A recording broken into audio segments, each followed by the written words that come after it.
নমস্কার, আমি সৌভিক। নতুন ভিডিওতে সবাইকে স্বাগত জানাই।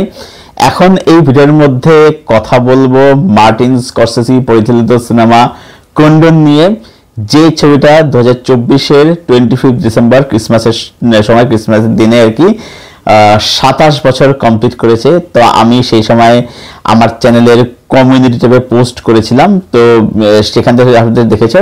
ছবিটা নিয়ে কথা আমার বলা তখন হয়ে ওঠেনি, সময়ের অভাবে, আরও বিভিন্ন কন্টেন্টের অভাবে। তো এখন কথা বলছি।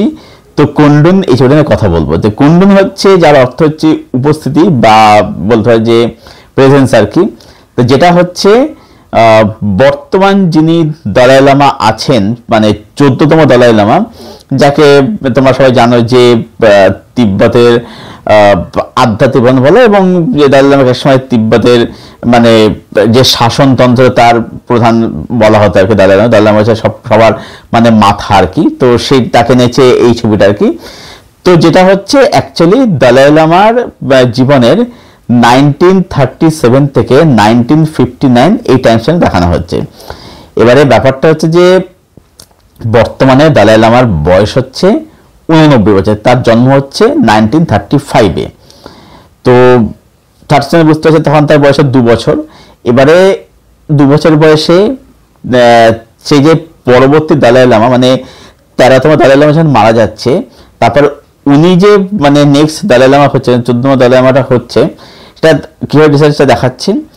এবং নিশ্চয়ই তোমরা জানো, যারা তিব্বতের হিস্ট্রি পড়েছ আর কি, যে 1949-এ যখন চায়না যখন তিবেটকে যখন অকুপাই করছে, যখন দখল করে নিচ্ছে, তো সেই সময় দলাই লামা তার কি রোল ছিল, কি ভূমিকা ছিল।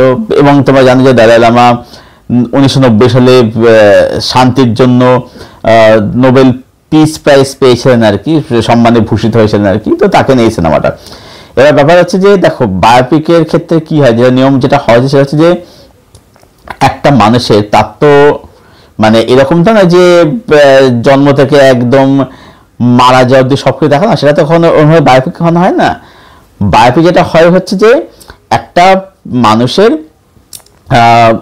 একটা লাইফে একটা টাইম স্প্যান ধরতে হয়, সেই টাইম স্প্যানটাকে ধরে সেটাকে সিনেমার মধ্যে দেখাতে হয়। তো এখানে 1937 থেকে 1959 চ্যাপ্টারে দেখানো হয়, যেটা আমার মতে, যেটা আই থিঙ্ক যে দলাই লামার জীবনের কিন্তু সব থেকে গুরুত্বপূর্ণ অধ্যায়। এবারে এই সিনেমাটা দেখার জন্যে আমি তোমাদেরকে বলবো, যে সিনেমাটা দেখোনি তাদেরকে আমি বলবো যে তোমরা একটু তিব্বতের ইতিহাস, বর্তমানে দলাই লামা তার জীবনী সম্বন্ধে, এবং তিব্বতে এই যে এতদিন অবধি যত দলাই লামা এসেছেন, মানে এখানে 14 জন আছে, তার 13 জন এসেছে দলাই লামা আর কি। তো সেই দলাই লামাদের ইতিহাস সম্বন্ধে এবং তাদের কি ভূমিকা ছিল, তাদের কি রোল ছিল তিব্বতের ইতিহাসে, সেটা তোমরা জেনে নাও, তো তোমরা দেখতে আরো বেশি ইন্টারেস্টিং লাগবে আর কি। তো সেখানে কি ইতিহাস না আছে না আছে সেই বিষয়ে আমি যাচ্ছি না, সেটা বলতে ভিডিও অনেক বড়, অনেক লম্বা হয়ে যাবে। তো আমি শুধুমাত্র এখানে সিনেমার মধ্যে সিনেমাটা কতটা অথেন্টিক হলো, সিনেমাটিক যে ল্যাঙ্গুয়েজ, সেটা থেকে মধ্যে সিনেমাটা কিরকম কি হলো না হলো, সেটা ভিডিও থাকবে কথাবার্তা, আলোচনা। তো ভিডিও শুরু করা যায়। তো প্রথম কথা বলবো যে আমি সিনেমাটা দেখার আগে দলাই লামাদের ইতিহাস সম্বন্ধে ডিটেলে স্টাডি করে নিয়েছিলাম।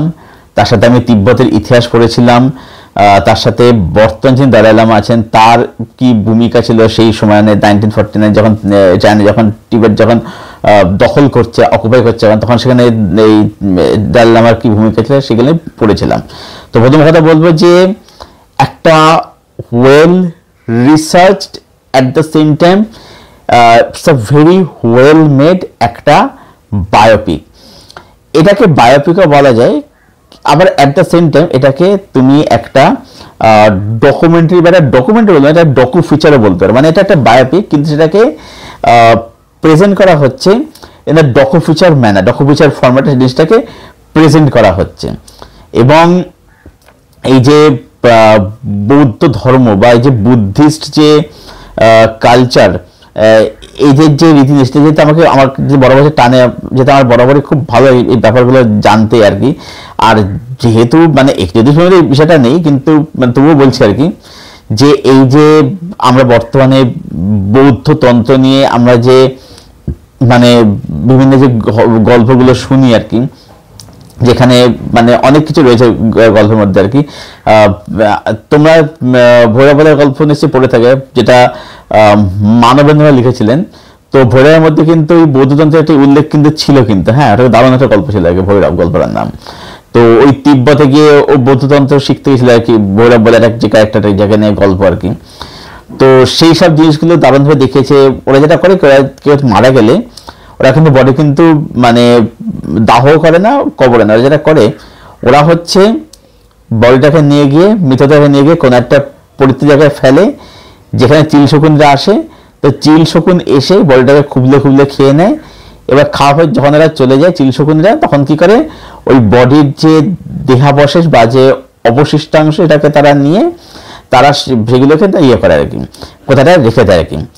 এবারে এই যে বুদ্ধ ধর্মের এই যে বিষয় যে ডিটেলিং, তারপরে হচ্ছে এই যে দলাই লামার জীবন যে দেখানো হচ্ছে, মানে যে লাইফ স্টাইল দেখানো হচ্ছে আর কি। তো ছবিটার মধ্যে এত দারুণ রিসার্চ রয়েছে, এত দারুণ ডিটেলিং আছে, দুর্দান্ত।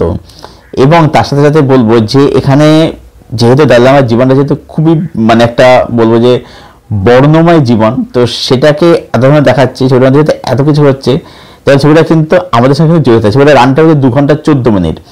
এই যে আমরা বলি যে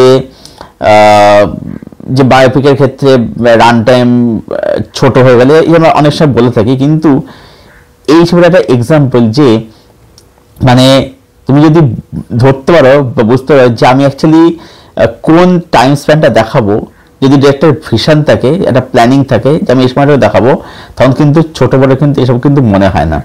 এবং তার সাথে সাথে এই যে চায়না যখন তিবেত যখন অকুপাই করছে, যখন আর কি মাও সেদুংকে আমরা জানি যে কমিউনিস্ট পার্টি থেকে বিলং করতে আর কি, তো যখন দখল করছে, তো সেই সময়ের যে একটা পলিটিক্যাল একটা যে টেনশন, সেটা যেরকমভাবে বিল্ড হচ্ছে ছবিটার মধ্যে, যেটা দারুণ লাগছে, দুর্দান্ত লাগছে। মানে ছবিটার মধ্যে একদিকে যেমন একটা প্রথমত একটা কামনেস থাকছে, পরের দিয়ে ছবিটার মধ্যে একটা কিন্তু টেনশন কিন্তু বিল্ড হচ্ছে। এটা কিন্তু ছবিটা কিন্তু দুর্দান্ত বানায়, মানে এই যে কামনেস এবং টেনশনের মধ্যে এই যে ব্যালেন্স, এটাকে এত বিউটিফুলি করা হয়েছে, অনবদ্য দুর্দান্ত। এবং এখানে বলতে হচ্ছে মেকআপের কাজ, বিষয়টা আমি বলবো যেখানে মাও সেদুংয়ের যে অভিনয় করেছেন যে অভিনেতা, মেকআপ দুর্দান্ত, মানে মনে হচ্ছে না মাও সেদুংকে দেখছে, মানে এত অ্যাকুরেট মেকআপ হয়েছে।